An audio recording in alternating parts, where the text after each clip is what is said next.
Hello and welcome to Media7. I'm Russell Brown. In this week's show, we're looking at women in the media and media for women. Is it inspirational or anxiety-inducing? Jose Barbosa gets us rolling with a look at a special birthday. The New Zealand Women's Weekly first hit the streets in 1932, and from the start it was a curious mix. Its first editorial claimed all women, and some men, were sentimentalists and interested in homecraft, which, it was argued, always leads to mothercraft. Yet, in the same issue, it was admitted that a woman has the right to please herself as to her way of life, whether she enters on a business career or elects to marry and found a home and family. ads in the magazine would either promise to slap the pounds on or shave them off. And it offered handy household tips, although some sounded as if they were written by Bunsen Honeydew. When camping, soak a brick in kerosene for 3 days. Light when ready and cook meals on it. But the magazine had an important job, helping its readers get through the Great Depression with dignity and reflecting social change. Nowadays, the Weekly is just one of many similar publications, and a lot of them seem obsessed with image, the implication being that their readers should be as well. Because I'm worth it. And it can get nasty. This issue of Famous invites its readers to ask if reality TV star Lara Bingle's too fat to be on TV.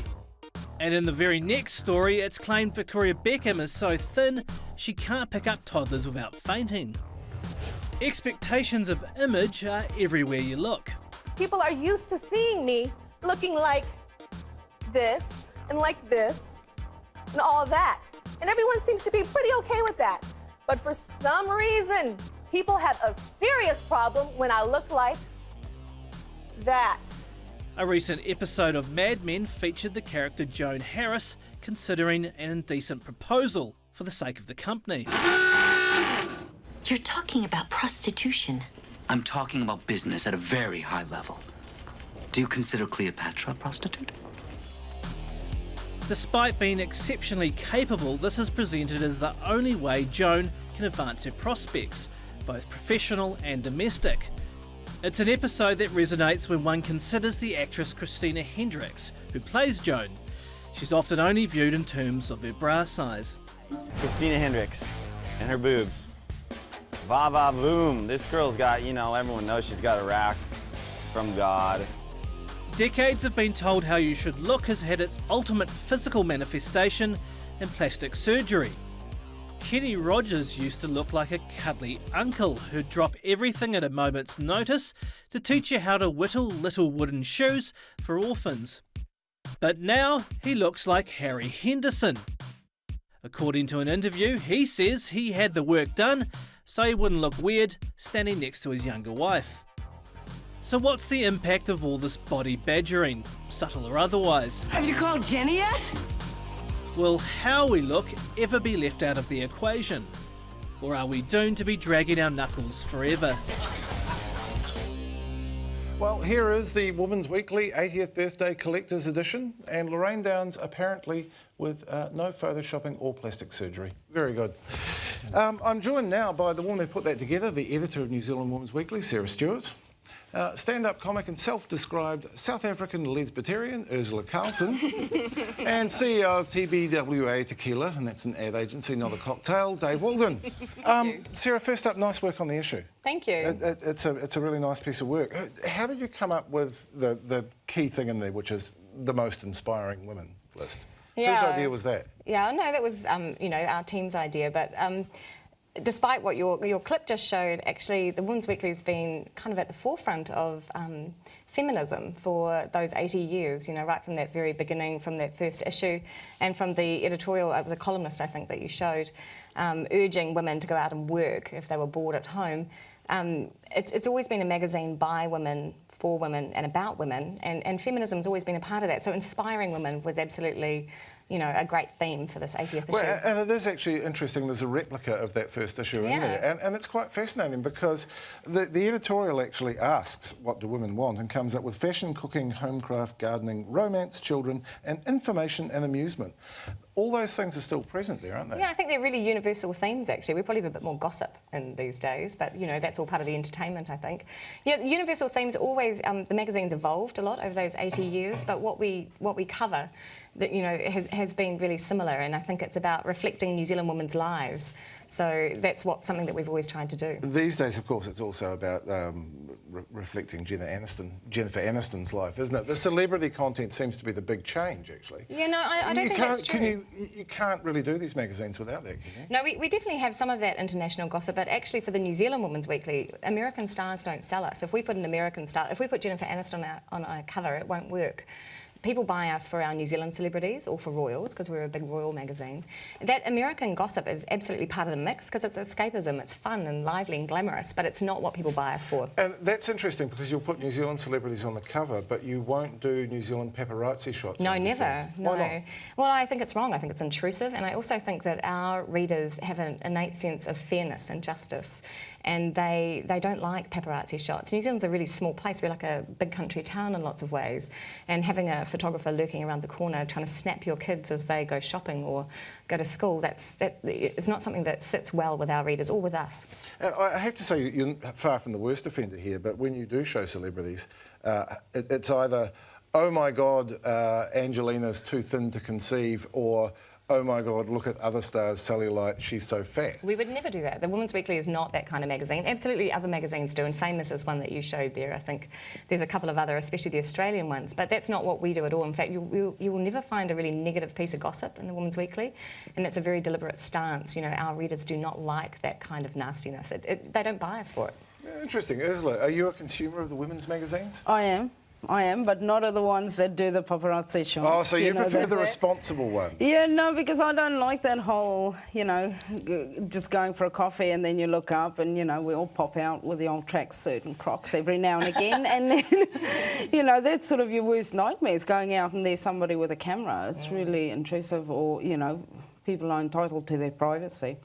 So, yeah, I do support. You know, you have to read something at the doctor's office, don't you?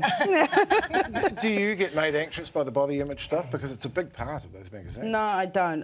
Honestly, if I go through it and I want to laugh my head off, whenever, like you say, Angelina's too thin to conceive, well, thank God for that. You know, I think enough is enough. I don't want to tell her what to do with her body, but poof, 6, you know, it's not a clown car. Do you think you can take that view, though, because you've already told the joke about yourself, which you do, don't you? No, yeah. I think, like, I look at my sister, right, and she just had a second baby 5 months ago, and her goal was to get back in a size 10 jeans in 5 weeks, and she did it, and she looks great. She's exhausted.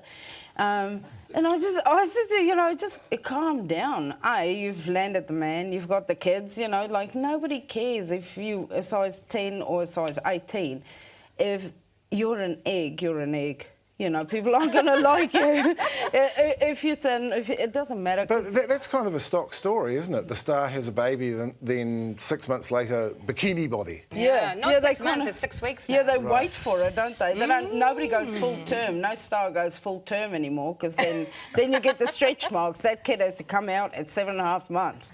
You know, through the sunroof. Yeah, they go through the sunroof. Isn't that putting a lot of pressure on the women reading it? Yeah, it is, but I don't think women at home realise that. Like my sister going 2 weeks over her due date, she's not going, well, Angelina doesn't have this. Yeah, but Angelina had those puppies taken out at 6 months through the sunroof, and then she was in the spa that afternoon, you know, like... But my sister had the baby the old-fashioned way, you know, 12 hours later she's still hanging off and, you know, begging for Crocs. So, you know, like... They don't see, they look at the pictures and go, well, her baby's the same age as mine. Yeah, but her baby's only supposed to be a month old now. You know? Dave, you're the expert on this professionally. Who, from an advertiser's point of view, is the audience for women's media, and particularly the magazines?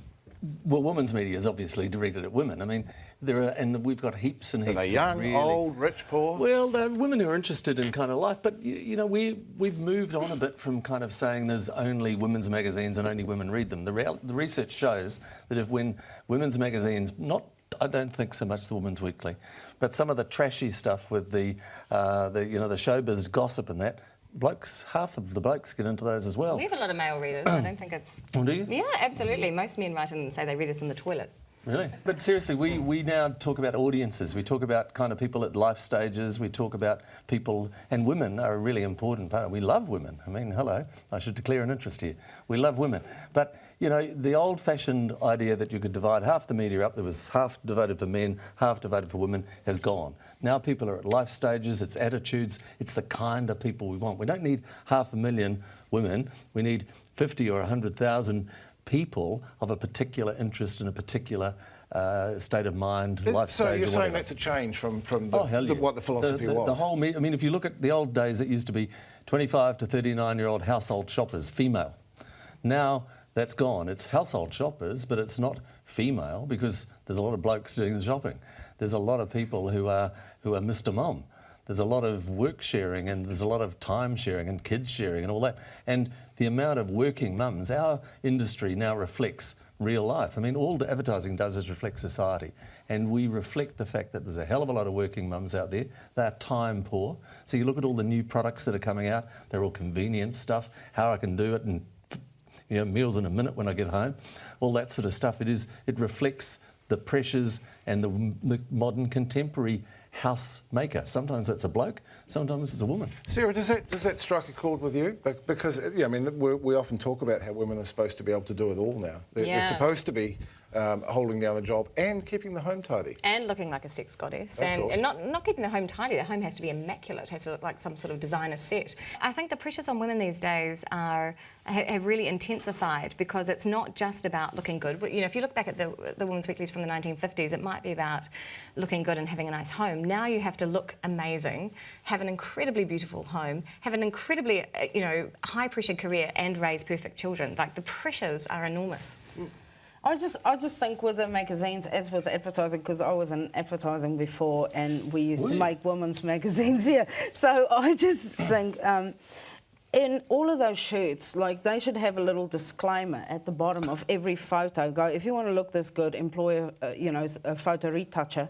And then say, you know, this woman looks this great, she's 24, these are not her children, this is not her house.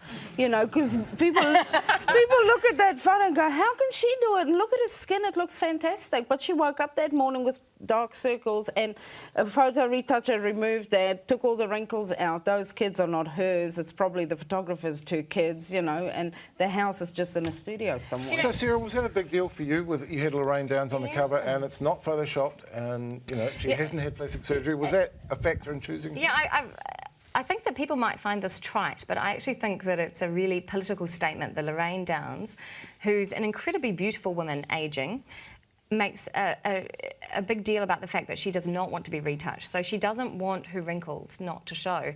And you'll see some advertising campaigns. She doesn't do a lot, but there's one in particular where you can actually see her lines when she smiles.